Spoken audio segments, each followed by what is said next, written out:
Hello everyone, thanks for watching. This is Red Witcha. This is the audio version of the Party Crasher build. We're going to go over some of the little things that we've got here and how the build itself works. And then we'll take a little test drive through some of the areas. So we'll just quickly go over some of the basic things. Now, again, this is a completely unoptimized setup. I haven't gone gear shopping for a lot of the stuff. I'm making do with a lot of things that are fairly meh for mapping. So this is kind of more proof that you can get these sort of things done. You can get into maps for a 10 chaos budget. I have upgraded one piece of equipment that this mace itself, this one-hander, and you can use any one-hander with Ice Crash pretty much except for daggers. I bought this for 20 chaos, and that was a large increase for DPS wise, but you don't even need to have something that's this nice. You can go ahead and do it with lower DPS weapons. I was clearing maps with a 240 DPS weapon. This is right at 300. Anyway, let's go through some of the additional stuff we've got on here. We've got our Aura node. Hatred, that's what we're running, and you can see that it's reserved on life. We're running blood magic for this build. Picked up Ripo and life gain on hit. That's just a little extra survivability bonus. Curse on hit, leap slam, faster attacks, frostbite. I like frostbite. I like knocking them down so that Ice Crash can finish the job. Got our shield over here, life gain on hit, frenzy, and fortify. This is our single target things are hitting really hard button because you're going to pick up a lot of different attacks. I mean, frenzy attacks pretty gosh darn quickly.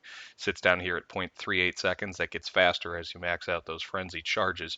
You've got a lot of room you can really go with this. So Anvil is pretty important to this build. You can get away with not using it, but since your chance to block is usually pretty high, mine is sitting at 53%, that is a significant way to get life back. Yeah, it slows you down just a little bit. It's totally worth it, in my opinion, to add the 8% chance to block. If you can get it corrupted with an extra frenzy charge, that's pretty huge. Our rings are pretty terrible. I'm using them. I need this one for the dexterity stat. This one is, again, I mean, 31 life for goodness sakes. These aren't very good. Just your basic pair of stat gloves doesn't even have attack speed. Would be really nice if it did. Increased area of effect, Abyssal Cry, increased duration, and Tempest Shield. I'll tell you right now, Abyssal Cry is huge. That works out so very well for this build, and we'll see that when we go bang away at things. Just your basic belt, it's a rustic, whatever, it's not even particularly good. A set of Blood Ants boots, and you want to corrupt these if you can, and get to the point where you've got a +1 to gems, +1 frenzy charges, blah blah blah. It's handy. It's not necessary. I'm not going to mess with mine until I get more chaos, more currency for the Warbands League, and then maybe I'll screw around with it.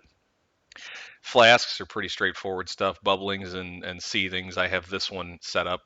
Just again, these aren't optimized at all. This is my remove bleeding flask though. Jade flask that also gives armor, and a granite flask that gives immunity to freeze. There's some good stuff in there. Again, by no means optimized. So that kind of gives you a quick concept of what we're looking at here offensively. Again, we're blood magic, we're resolute, so we don't miss, we don't care, we always hit, we never crit, we don't give a darn. Doesn't make any. We get a little leech, but we don't really care about that. Defensively speaking, 55% armor, 28% evasion, and 53% block, way over capped resists.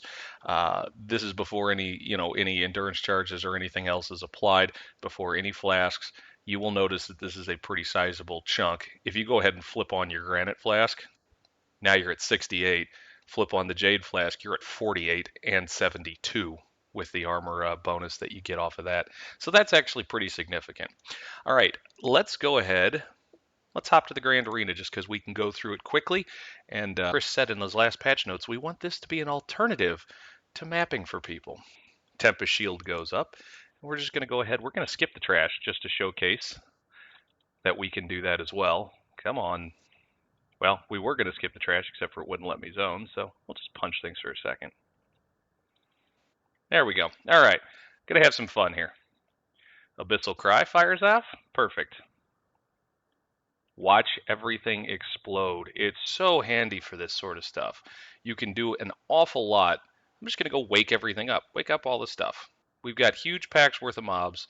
We got all sorts of goodies going on here. We're going to jump right into the middle of it. We're going to frostbite. Going to get everything all ticked off. And you can see how easily the stuff dies.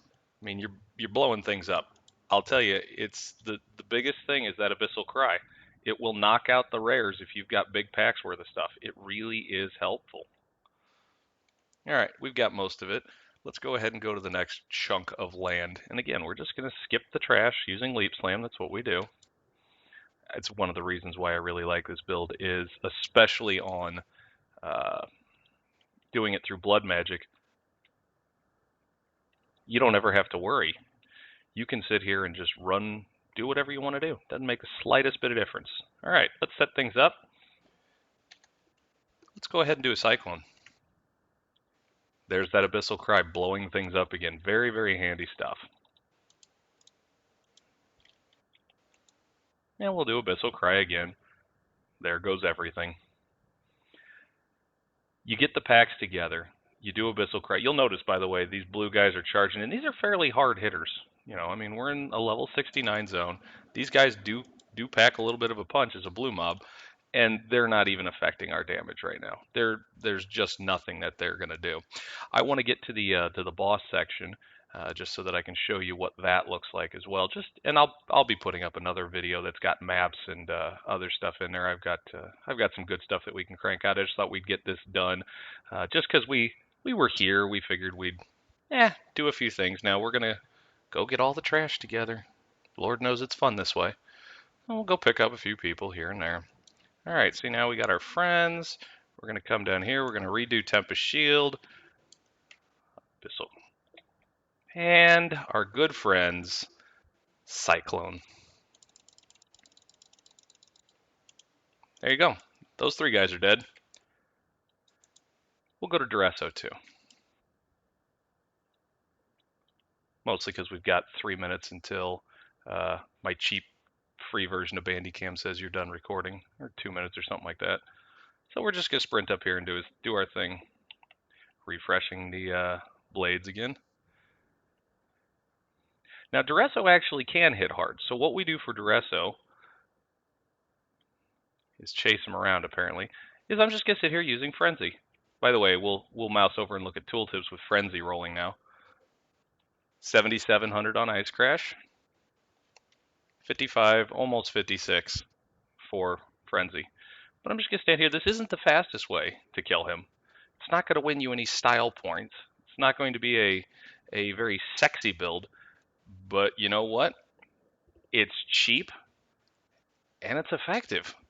I'm just standing here punching. And we've got, it's going to take a minute or six.